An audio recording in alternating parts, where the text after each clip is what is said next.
Going to speak about hope and faith. There's an old poem that goes like this: as you amble on through life, brother, whatever be your goal, keep your eye upon the donut and not upon the hole. The task for us today is to see which, hope or faith, that poem applies to. My goal today is to help us pierce the veil of cultural gravity, which is the way the past burdens the present by driving it to the center, to show how that surrounds this topic. The similarities of hope and religious faith are few, but they are very powerful. Most people tend to see hope and faith as more similar and less different. I see it the other way around. The differences are much greater than the similarities. Both hope and faith can give people a feeling of calm, a feeling of peace, of comfort, of solace in the face of danger or impending disaster or plain old fear. Hope and faith can each assuage the feeling. That's good feelings. It's not facts, but it feels good.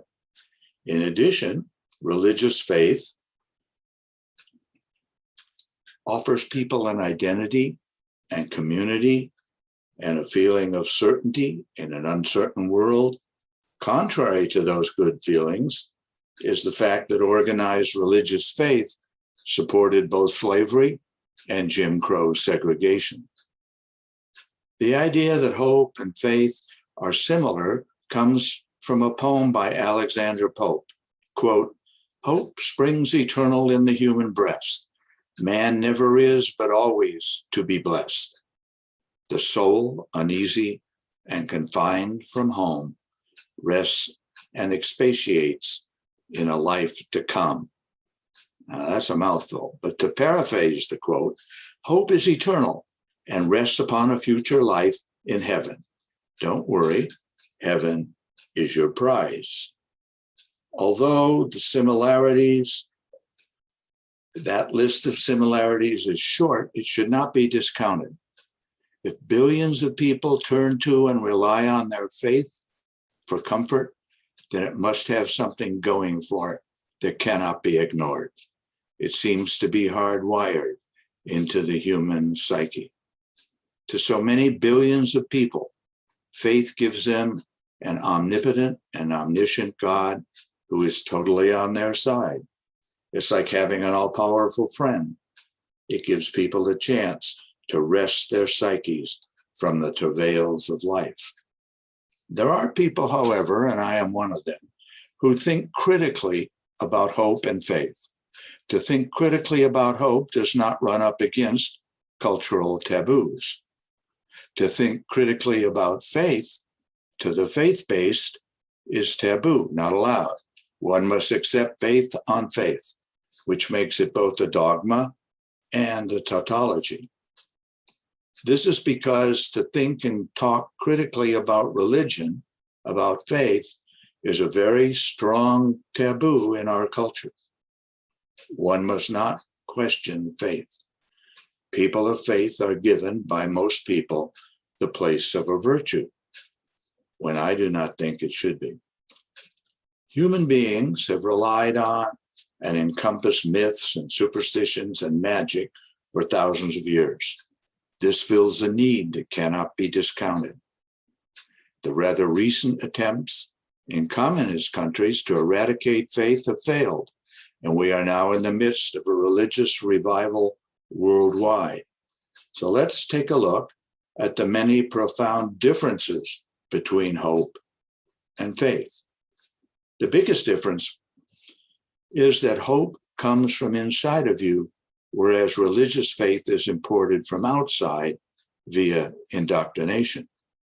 As Arthur Miller once said, quote, "I think it's a mistake to ever look for hope outside of oneself." An example of that would be if you say in the midst of a drought, "I hope it's going to rain." That's very different than if you say, "I have faith that God will make it rain." There is no expectation that hope will give one security. What we hope for may or may not happen. It is often said that faith gives one a sense of security, like in God we trust. The reality is that there is no security, and one realizes that there is no security, then and only then can one feel secure in that truth. Faith, it is said, is the belief in things not seen. That's incomplete. Faith is the belief in things not seen, not heard, not touched, not smelled, not tasted. That is a complete denial of the body. One does not need to believe that physical matter is the only reality to see the problem there. If a person says, I hope my faithful prayer will be answered, they are doubting the efficacy of their prayer and supporting it with hope. The invention of an afterlife is simply faith in hope. Humanity is obsessed with the denial of death, but that is second to its denial of reality. Hope is more likely to be based upon reality, whereas faith is more likely to be based upon an alternative reality, such as an eternal paradise. There are 2 points of view about supernatural faith. On the one hand, it is said to be moral, noble, virtuous, honorable, and altruistic. On the other hand, it is said to be self-aggrandizing and narcissistic. Religious faith is based on the belief and premise that there is a God or gods, and that God is all-knowing, all-powerful, and is everywhere, such that God pays careful attention every moment to every thought, feeling, and action, and each and all of 8 billion human beings, and to the souls of the billions who have ever lived on earth. Without that premise, without belief in a God, religious faith loses its meaning. With that premise, all things theological can be accepted as true. They all follow from that premise, that there is a God. If you deny that premise, then Christopher Hitchens would say that religious faith has no value. Believing and knowing are not the same. Believing can be belief in anything, regardless of the facts or evidence. Knowing is evidence-based. I can believe the world is flat, but I can know it is round based on evidence. As John Stuart Mill said, quote, the fact that an opinion has been widely held is no evidence whatever that it is not utterly absurd. Consider the situation where a tornado warning is given. We might say, we hope it doesn't hit our house. That does not compromise hope at all, even if it hits your house. The person of faith kneels and prays that it will not hit his house, and everyone on the block forms a crowd, and they faithfully pray together, and then the tornado destroys the entire block. Most of them will say, I didn't have enough faith. We didn't pray hard enough. None of them will blame their God, since that would compromise their faith. Also, none of them will say that their faith didn't help. That would compromise their faith entirely. Often we hear people say, if you don't have faith, you have nothing to live for. How about living one's life here and now to the fullest? How about enjoying the natural beauty around us? How about loving and being loved by family and friends? How about achieving one's goals and dreams and helping to provide for the common good? All in this lifetime. To say keep hoping has nothing wrong with that. It implies, however, that what one hopes for may or may not happen. To say keep the faith implies that it will happen. Or why would a person keep the faith if there were not an absolute surety that a God will make it happen. Otherwise, without that surety, it's not faith, it's hope. And if what is prayed for doesn't happen, we rationalize. We say it's God's will, or God has his reasons, or God works his way in mysterious ways. As Goethe said, quote, "We do not have to visit a madhouse to find disordered minds. Our planet is the mental institution of the universe." People believe by the billions in alternative realities what only a psychopath would believe all by himself or herself.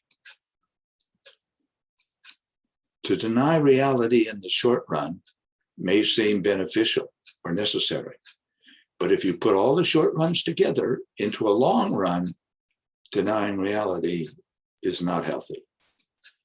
However, people do sometimes say they had false hope if what they had hoped for doesn't happen. This shows that they thought critically about their hope. If we think about it, nobody today believes in the Egyptian gods Ra and Osiris. Nobody today believes or has faith in the Babylonian god Marduk, or the Greek god Zeus, or the Roman god Jupiter. They have all gone the way of all gods. People today still believe in the Judeo-Christian god Yahweh, until hope is based on the idea that anything is more or less probable relative to the facts. Faith is based on an absolute, the idea that all things are possible with God. That's a big if. And only if there is a God. And it's a very big if. Not just a God that is believed to be there, but that in fact there is a God. So we ask the question, what is it that keeps people glued to faith in our era of incredible increase in scientific knowledge in so many areas? What is it that keeps so many billions of people denying scientific knowledge and ignoring the scientific evidentiary facts? The best general answer I can offer is that it's a need, an emotional need, that overrides critical thinking. So powerful that it overrides evidence and proof. We all have many emotional needs. Some of us are able to distinguish between the emotional need and adherence to reality. It is psychologically true that reality is a construct in the mind, thus reality is whatever you think it is. So reality is not something we all agree on, whether it is scientifically true or not. We can believe anything, but knowing, as I said, knowing and believing are not the same. Hope is based on a need, but it's not the same need as faith. Hope does not require a deity. It is not rational to say, I hope that my God will answer my faith-based prayer. That would be a contradiction in terms. Hope leaves you free to stop hoping if the evidence points to the futility of continuing to harbor the hope. Faith does not leave you free to stop having faith. It is a blockade that prevents critical thinking. Rather than think about it critically, billions cling to the promise that someone, some God, will save them, even without thinking about what they are thinking. I am one who doesn't live with faith in an unseen God, but I love that I can live with hope. Hope is the human spirit seeking. However, even if reality is to an individual whatever he or she thinks it is, there is a separation between those who apply critical thinking to their view of reality and those who don't. The best example these days is a group known as QAnon. They are convinced that their view of reality is correct. You and I think it is based on delusion, lack of critical thinking, rejection of common sense, and fantasy not based in reality. QAnon is political theology, the migration of religious ideas into the political domain. It echoes the book of Revelation, which is based on faith, where the forces of good are arrayed against the forces of evil. Q is a fraud and a psychopath, posing as a prophet of the apocalypse. So how do hope and faith relate to this? You and I have the hope that people who follow QAnon will wake up, will see the light, will accept science, will start to think critically about what they believe. We do not, I think, have faith that this will happen. There is no presumption of surety that it will happen. As one faith leader said, quote, "To one who has faith, no explanation is necessary." This means you are to shut down your mind, your critical thinking, and believe that faith is greater than knowledge. Let's say that on a given day, a baby is born and a tornado wipes out the town. Religious faith is based on the idea that there is a deity that makes everything happen or not happen for his own purpose.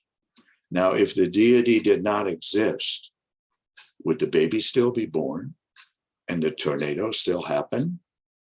Of course. A final example. After church, Betty is speaking with the minister. "Hello, Reverend." "Hi, Betty, how are you?" "I'm really feeling great. God loves me and he protects me." "Yes, he does. And he loves and protects me too."